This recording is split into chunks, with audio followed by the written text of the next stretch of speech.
Hi there and welcome to the Die House Drumworks in Leicester. The track we're going to look at here is from the Rockchool Grade 6 syllabus and it's called My Ferrari. I think a lot of people, when they open the book and turn to this page, they see the mixture of hi-hat and snare drum movements and just look somewhere else, go to another piece, look for something a little bit straighter. But for me, this track is one of the best reasons to learn to play mixtures of sticking, kind of linear hand movements, so mixtures of paradiddles basically. We have a lot of movements in here using standard paradiddles, inverted paradiddles, there's even reverse paradiddles in here as well, all mixed up. What you'll tend to find in a lot of books is this idea of introducing the paradiddle on the snare drum,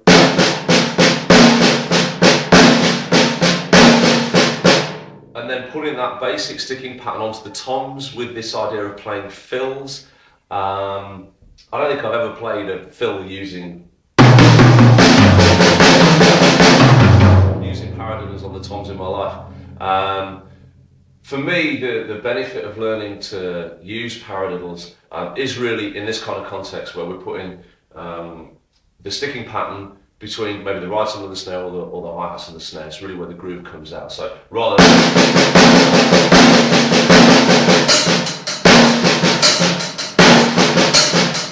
we're using an inverted paradiddle,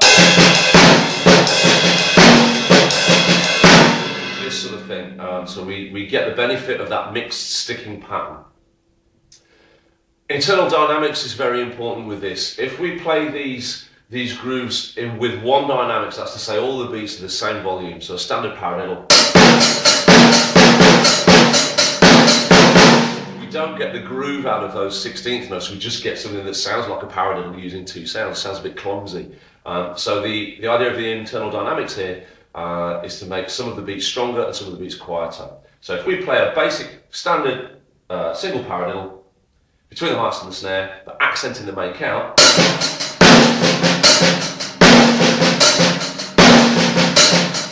all of a sudden the groove of that comes out. We don't hear the paradiddle so much as the accents, diggy diggy dagga diggy diggy diggy da, but with lots of texture within that. So internal dynamics. If you're following the chart, these are borne out by the accents obviously, which are notated, and also the snare drum beats which have brackets around them, so they're played ghosted. So if we consider that we've got three different dynamics within each pattern, so the accented beats being the strongest, the other beats which have neither accents nor ghosted notation being in the middle there, and then the quiet beats, the ghosted beats on the snare drum being quieter. So we really want to pull those accents and the ghosted strokes out as well.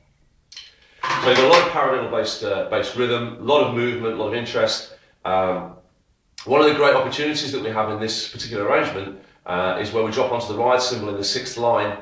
You've got a very open, simple rhythmic structure there, which provides a bit of a contrast to this tighter sort of rhythm feel between the kick and the snare. But it always reminds me very much of the way that artists like James Brown worked with their bands, where you have a long section of one particular groove which might be quite highly decorated, and then an open section for a few bars just provides a little bit of a respite from that, and then back into the business of building that groove up again. So it's like a little release valve almost. So we want to let that, when I'm playing this piece, I tend to try and let that really do that, perform that function. Halfway through the track we've got like a drop down section, same sort of thing, provides a little bit of a respite from this quite incessant 16th feel within the track. So I'm going to allow that to do exactly what it's there to do, certainly the first time, maybe embellish on it and let it develop a little bit the second time. Then we get to the solo, same sort of idea. With the solo, what I'm probably going to try and do here is keep it simple to start off with and then develop the solo. There's 3 repeats of the same phrase, so on each of those 3 repeats I'm going to try and add a little bit more and develop the story a little bit as we go through. Also on the DS repeat, maybe try and introduce some new ideas, just to develop ideas. What you'll often find with these exam pieces is that when you've got a lot of repeats, if the backing is the same, so the bass part, the guitar part, keyboards, whatever instrumentation is being used, if that's the same, it's a good opportunity for you to develop the drum part at those points, because you've shown the examiner that you can play how the chart, hopefully you've shown the examiner that you can play how the chart's notated, but then you're also given the opportunity to say, right, okay, We've got this same part again, I'm going to show you how I can develop that. It doesn't need to be overly complicated, and what I'm not saying is that we need to showboat at any point with that, but we can be creative, we can play around with the rhythm a little bit more, and really develop on the ideas that are already there. And in the higher grades, certainly grades 6, 7 and 8, I think that's highly appropriate to really take the bull by the horns, as they say, and pull things around a little bit more. So I'm bound to think of more things to mention about the track when we get to the end, but I'm going to have a little blast through it now. So let's hope we get this right. It's My Ferrari. 1, 2, 1, 2, 3, 4.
So a couple of things in terms of the performance there. Say a few things always come to me as I'm playing the track. Certainly with the ending, to get that kind of crescendo that we've got in the very last couple of bars there, a good little trick is just keep your movements nice and low and then literally grow through the crescendo in terms of the size of the movements that you're making. That's a nice way of getting the dynamic working, holding the tempo back, and getting the timing just right there. What else was there? There was something else I thought of a minute ago, I can't think what it was. Oh yeah, in the keyboard solo, and actually through the rest of the track, quite often when you've got these parts notated, it depends very much on the arranger.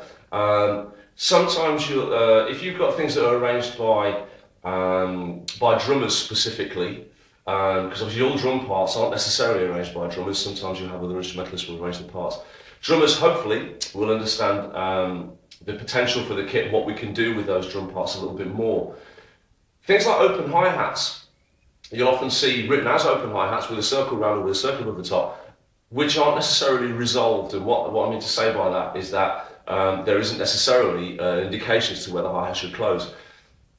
It can be a bit of a bugbear when you're playing through a piece, but turn the negative into a positive. That's what I always want to try and do with notation, certainly when I'm teaching the students.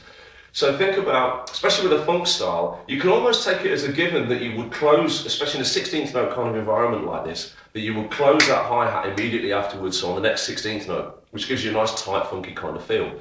But I would say experiment with that a little bit.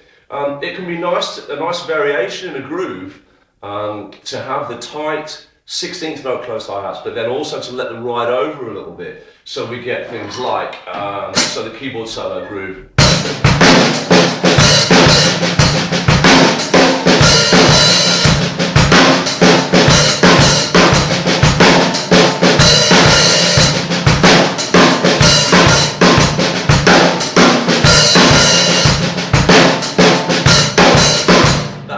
So you can alternate a little bit. So hopefully the recording is clear enough so you can hear the difference in those hi-hats. But essentially what I was doing was leaving the hi-hats open at the end of the bar, so you get a pair of open hi-hats, and then resolving them, closing them at the beginning of the next bar.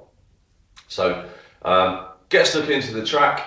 Can't think of any, too much more to say about that one, but there's plenty in there already anyway, so good luck with that one.